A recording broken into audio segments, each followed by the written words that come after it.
I think you guys are going to do awesome in UX. I'm super excited for you. Every time we have class, I'm super excited for you guys. Like every Oh, time we thank have class, I'm like a you. few steps ahead. Like I can't wait to hear, the stories about your UX journeys. So let I'm me come excited back. too. Yeah, I think you guys are going to be great. So coming back to this, let me share my screen.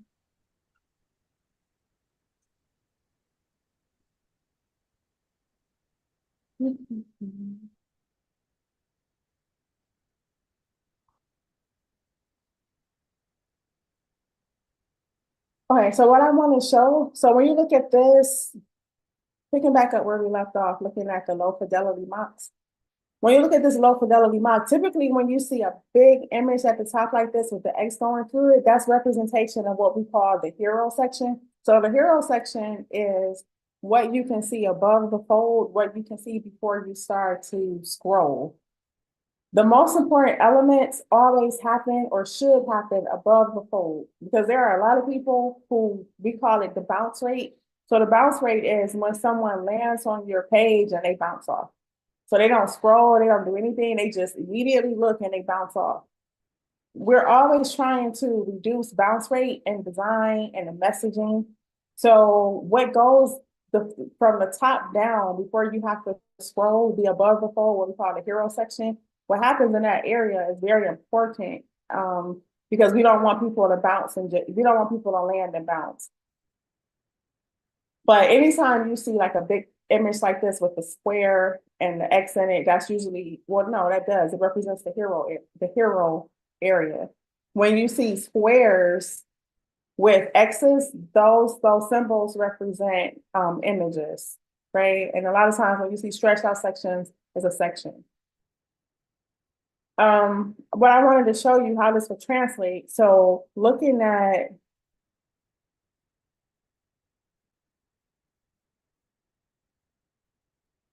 if we take a minute and we look at, let me pull this up.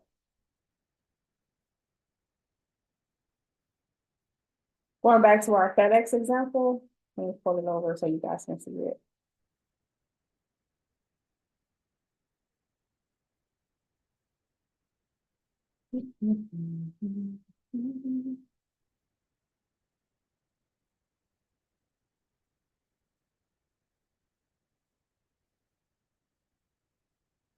Okay, so looking at this, you see how you see this big section here?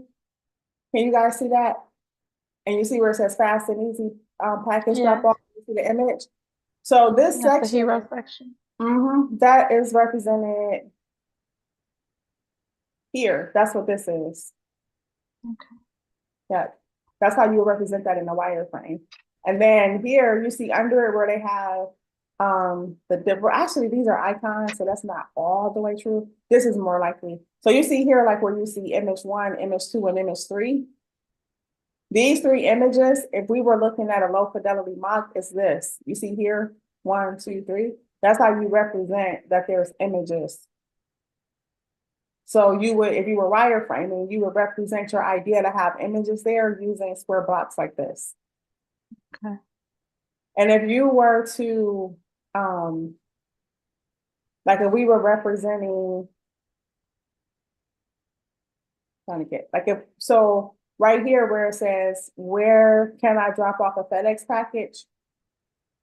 If we were representing this in a low fidelity mock, unless specifically you knew they had already made this decision, this would be lorem ipsum, and all of this text right here would be lorem ipsum too. But you would represent it, and you would represent that it's a header by making sure that it's bigger, like it's an H1 or an H2, then it would be lorem ipsum. So that's how a low fidelity mock um what's the word I'm trying to say? That's how it represents the design. So moving on from that, so high fidelity mocks, excuse me, a high fidelity prototype takes the low five prototype and brings it as close to the final product as possible. A lot of times when you're looking at a high fidelity mock, if you're just looking at it, you wouldn't know if you were looking at the actual site or just looking at a picture. So your high fidelity mocks really represent what the site really looks like. And so if I had the site on the left screen and I had the high fidelity mock on the right screen, I shouldn't be able to tell which is which. So high fidelity prototypes incorporate all of the product's components, interactivity, and content. I do want to stress the difference between a high fidelity prototype and a high fidelity mock. A high fidelity mock, anytime you hear the word mock, it's an image. So there's no clickability on it. It's just you receiving an image file. It's usually like a PDF, sometimes a JPEG. So there's no interaction. It's literally just a printout or a digital printout of the site. So you can't click on anything. That's a mock. A prototype has interactivity, so I can actually click through and do things on a prototype.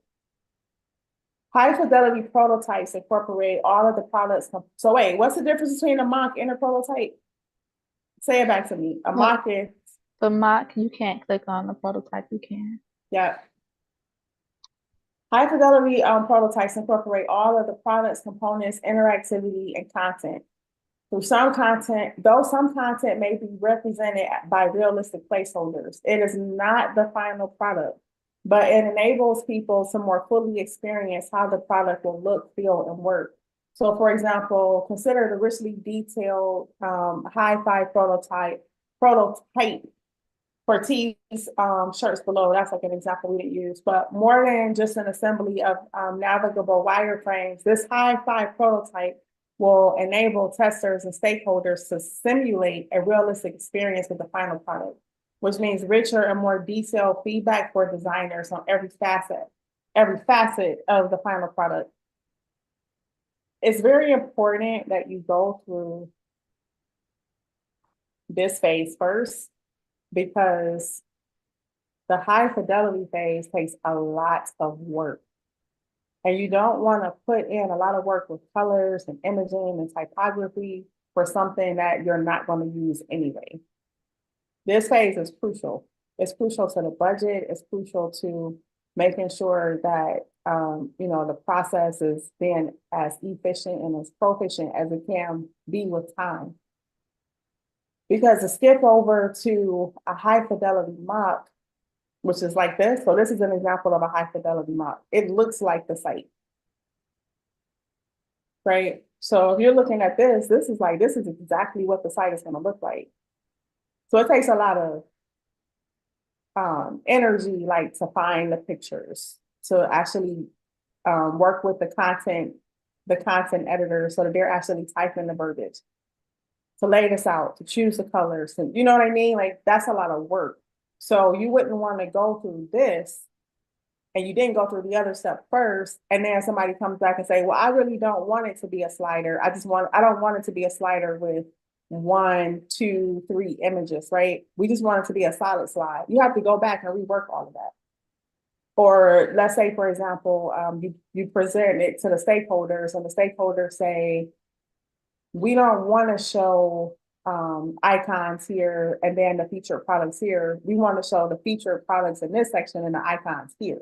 You got to go back and undo all of that. Whereas it's a lot easier to change this. That's a lot easier to change that than it is to change this. Okay. So they get the wireframe and approve it before it goes to the developers? They get the wire, yes, exactly. That's exactly what happened. But not only that, also for you have to keep going back and redesigning this until they approve it. So this is you. Like you have to design this. You have to make this look like this. Right. So you're responsible for this too, not on the development side, but on the design side. So you have to go in and make it look like this. So if you haven't gone through testing, if your team hasn't gone through making sure that the business actually approves it, you're going to have to keep going back into Figma and Photoshop and recreating all this stuff. It's a lot easier for you to move this stuff around in Figma. It's a lot easier for you to rearrange this in Figma than it is for you to rearrange this in Figma. Right? So you want to go back and forth here and make sure that, they approve the layout of everything. They approve that this is gonna be the hero section. They approve that they want 4 images here and not 3, right? They approve that, they want icons here and whatever it is, because once they approve the general layout, then you do this. It would be the same thing as, imagine if you were building a house, right? And you just, like you sit down with a homeowner, and the homeowner tells you, I want a 3-bedroom home, right? And it's just like this vague thing that they tell you. And you're like, oh, okay, you hear that one conversation, and then you go when you literally build the house. And Mhm. then the homeowner looks at the home and they're like, I didn't want this bedroom to be a 15 by 15. I wanted this bedroom to be a 15 by 20. Is it Mhm. easier for you to discover that during the blueprint phase or after the house is built? During blueprint phase, yeah. Exactly, because if the house is built, now you gotta hire somebody to literally come in, demolition the room, tear down the walls, expand. That is it's just that crazy to do a high fidelity mock before it gets approved on this phase. So when you think about it, this is the blueprint. This is me actually building a home. You're not gonna move here until you test back and forth and everybody has decided that this is the layout and the flow of the app. Once everybody decides this is the layout and the flow of the app, then you go to making it beautiful like this. And okay, so that's very important. And then once this part is done, there's still going to be some tweaks, because once the end user sees it in actuality, they're still going to be making changes, because you're going to be a lot closer, but they still may look at this and say, oh, I thought I was going to like this, but I don't like this. Can we move this blue section down here and move the peach section up? You know what I mean? So like once you add colors, you know how it is. Like when you design a space or a room, you think you're going to like those paint colors. And it's like, it's not what you thought when you see it. Like, I don't really like that. And then you may have to go and buy a different paint or buy different accent pillows or something. It's the same process. So once that's final, then that's when you hand it off to the developers and the developers start developing. So one thing to hold on to in the problem solving process and prototyping is when evaluating prototypes, for example, it should always be asked if the layout, the flow, the look, and the feel address the problem statement. It always goes back to the problem statement. That's why we can't skip over that phase, because that's literally the foundation that we're building on. So when we go all of the slides back, when we talked about, let me go back.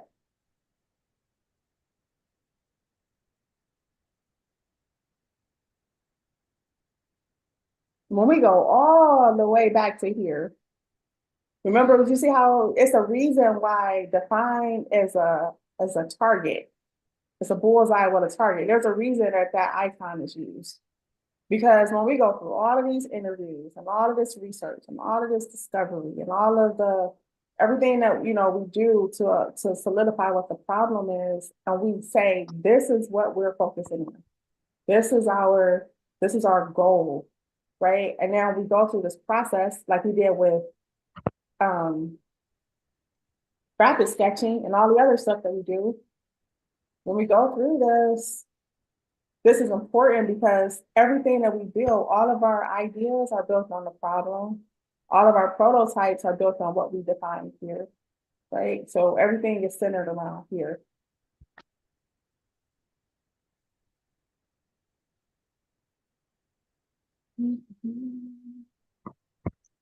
So yeah, moving on to the next, prototyping and testing. So like I said before, prototyping and testing, it's a ping pong, it goes back and forth. So you've read about designers creating prototypes so people, like can experience what the product will look and feel like. So if you think this sounds like testing, the next phase of the design, and you're right, prototyping and testing are deeply interconnected. And the next reading, right, or the next thing we're going to talk about, you'll see how these phases work in tandem. So here's the thing. Testing. Once the prototype is built, then we move on to this phase, which is phase 5, which is testing. So this testing is the 5th phase of the design thinking process. And in testing, this is the cycle. You test, you modify, test, repeat. Test, modify, test. It keeps happening. And then, so going back to this here,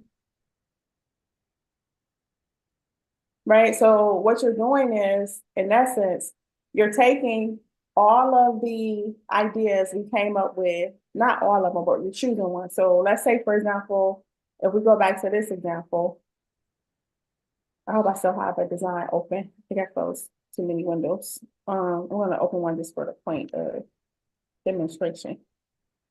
Okay, so going back here, right? So let's just hypothetically say, we looked at this crazy 8, and we looked at Janella's crazy 8, my crazy 8. We looked at everybody in the room's crazy 8. And let's say we came up with a decision, we all decided on this. Let's say we all decided on this one, right? Number 3. So let's just say as a team, we say, we're gonna move forward with this solution, adding this element into here. Because when we went through Scamper, right? When we went through Scamper, we chose this one, but we kind of decided to add this element here. And let's just say we decided to modify, remember the Scamper, we decided to modify this a little bit, so that it says minimal, mid, and extreme, just making it up for the point of example, right? And let's say that we decided to repurpose this, whatever. We came up with the final decision. When we start prototyping a wireframe of what this looks like, we wireframe it and we put it in front of our test subjects. And they give us feedback, and then we come back to here again and we make more modifications. And then we put it in front of our test subjects. And then we keep going back and forth between testing and prototyping until we get it right, or until we get it as effective as we can. So that's why phases 4 and 5 kind of happen in tandem with each other.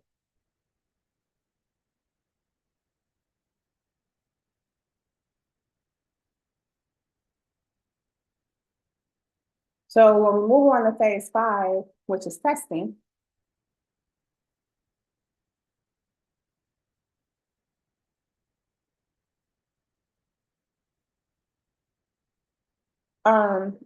so moving on to phase 5, right? So we have a prototype ready and we're testing. Like I said, testing happens in cycles. And then for a rich, unbiased result, good testing starts with a plan. So let's talk about what that plan looks like. The first thing we have to figure out is who's going to participate in the test. Now, we talked about this a long time ago, not a long time ago, but many hours ago. So last week or the week before last, when we roll out a test, and remember, everything is centered around making sure that the design is equitable, making sure that design is considering those who are traditionally underrepresented, underserved, right? When we gave the example of the voice command with the Google example, we talked about how initially that was kind of an oversight on their part because they were only testing the Google voice command on American males, English speaking males, right? So when we talk about who will participate, when you guys start recruiting people, you want to make sure that your testing group is inclusive. So you remember, so what are some factors you're looking at when you had a discussion about who's going to participate in the test? What are some characteristics? You want to have a variety of what, and what.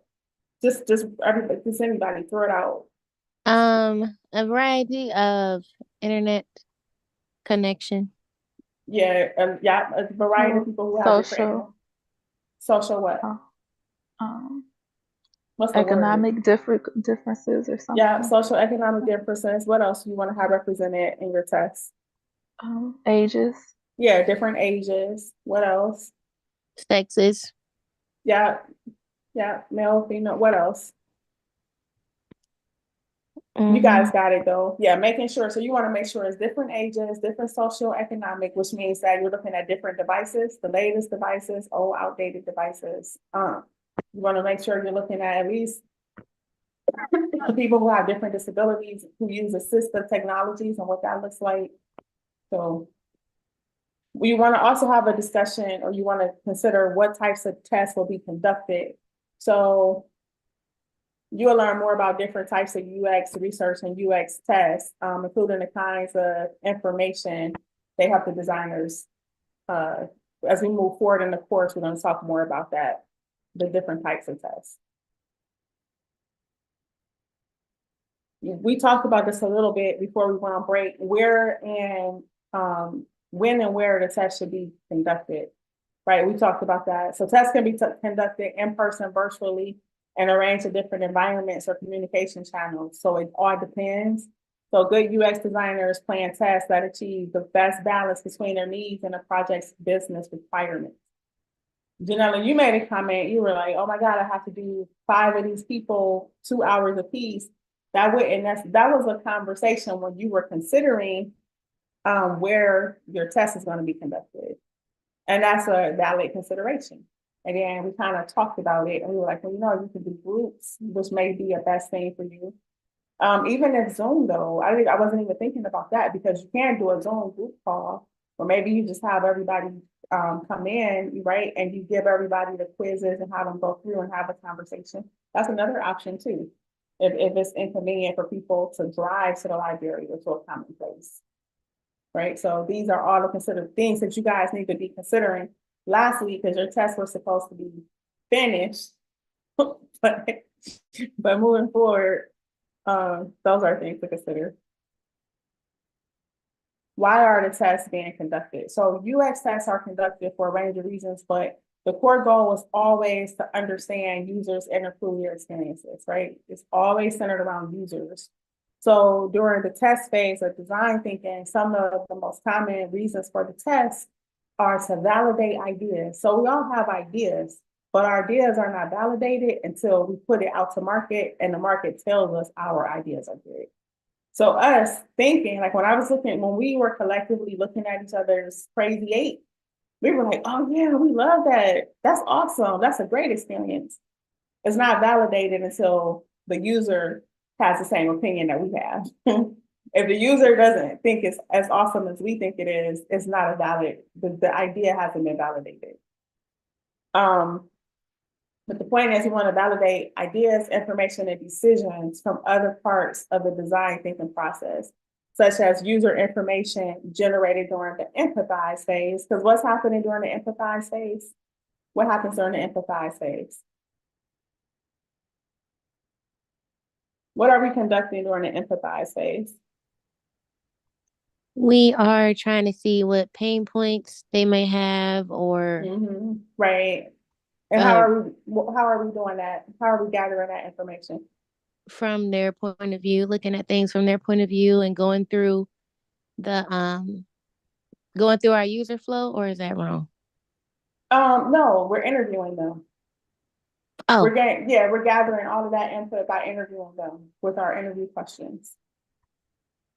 Yeah, so everything you said was right. I was just searching for how we get that information. So yeah, everything you said was right. Uncover usability issues to address with further iteration and prototyping. So users experience these issues as pain points that prevent them from using the product and achieving their goals with ease and enjoyment. So this is all like the point and the key elements of testing, just to keep in mind like why we're running the test and what the objectives are.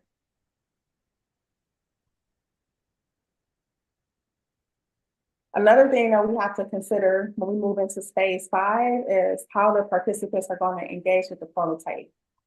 So a key consideration is whether the testing process itself is inclusive. Remember we talked about that, inclusive and accessible for all participants. So you don't want to have a testing process to make sure you're being inclusive, and then your testing process is not inclusive. Does that make sense? Like we're trying to test to make sure that our design is inclusive, but we need to also make sure that the way we test is inclusive.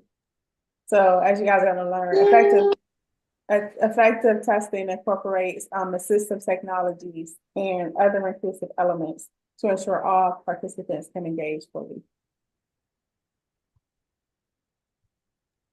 I guess I'm a little confused. Oh, go ahead. I love questions. Tell me. Okay, let me just read it one more time. Station of whether effective testing incorporates assist other inclusive elements. Okay, so when we test it, we'll have this is what is so we're testing it before it goes live, right? Mhm. So in order to make sure that it's inclusive, then we have to make sure we have those inclusive parts in there, like going back to when you were showing us like the colors or running that Mhm. lighthouse test, or am I thinking Mhm. the light? Yeah, I see where you're going, and I understand, and that's a very, very good point. So remember, like, to keep a big scope. So the wireframing part, so like the part where we're wireframing and we're prototyping and everything is grayscale, right? And everything is lorem ipsum. It's like, how do I know if I'm being inclusive if everything is grayscale? That part of the test may not come into play during that phase of it. Does that make sense? So it's like there's Okay. different phases where we can test different things. So it's all Mhm. encompassing. But if we're at the phase now where we're just doing super low fidelity, a lot of those tests and iterations are conversations between us and the business, the business. So like when I'm at work, we have stakeholders, and when we have 2 week sprints, at the end of every 2 weeks, we'll present our design to the business owner, and the business owner will give us feedback like, yeah, I don't want that button there. Move this button over here, or you forgot to add this part, or this is important that we offer our annual special, whatever, right? So that part of it is very heavily us going back and forth between us and the stakeholders. But that is a part of testing, but we haven't necessarily rolled it out to the user yet. And Okay. then like that, yeah, that's a really good question. And then moving forward, even with the low fidelity prototype, when we're in a low fidelity phase, we may not be able to include users that use assistive technology during that phase because the developers haven't even touched it or gotten to it yet. So there is no assistive technology that has been added yet because the developers haven't even developed it. So during this phase, you may be making sure that we're inclusive in terms of age. So we can test age at this phase. We can test, like gender, inclusion. You know what I'm saying? We can test Mm-hmm. that stuff maybe during this phase of the low fidelity. And then when we move to high fidelity, we can bring in, okay, now we added the colors. Let's bring in someone who we know is colorblind and see if they can see the difference between, this color and that color. But that's a very valid point. Yeah. Okay. Thank you. Welcome. Um, Another thing that we have to determine when we move into the testing phase as a team, we'll determine how the information will be collected. So designers use a range of methods to collect information from users, including observation and interviews. They may also be able to gather information from the prototype itself or the systems that participants use. So as we're going through this homework assignment, we're using very easily accessible to us as, like designers, not inside of a corporate environment, which for us, developing on a small scale for small business, with the tools that we have, we're heavily leaning towards interviews. We're heavily leaning towards low fidelity, high fidelity mocks. Now, I worked in companies where we actually had a testing room, and we had a testing room where well, it's not even necessary back then, but back then we used to scan their eye movement, and this was before a hot jar and stuff like that, and we'll talk about those tools. But some tools scan your eye movement. So it's like while you're actually going through the prototype or while you're actually going through the process, it's scanning your eyes. So it'll say like 50% of the users, their eyes jump to the upper left first. But we wanted them to focus in on the middle center, right? But we were scanning your eyes. And sometimes there's tools where we can scan your mouse click. So there's applications and software that we can attach to our high fidelity prototypes And as the mouse is moving, we can see like, okay, and there's different analytics that we can attach as well to say 30% of the people clicked the learn more button first, right? So those are the other types of tools that may be available depending on what company you use, or I mean, depending on what company you're employed at. I've worked at companies that were very invested in UX, and they invested a lot of money and resources in testing. I've also worked in companies where they were not as invested and it was minimal, right? So depending on the company that you work for, that's going to dictate the tools that they use and how extensive the testing is and which of the methods that you actually use, which are the practices you incorporate. But that's why it's familiar. That's why it's important during this phase. Now we go over all of them just so that you can be more flexible and you have a better chance of having been exposed to the different practices and methodologies that UX designers go through.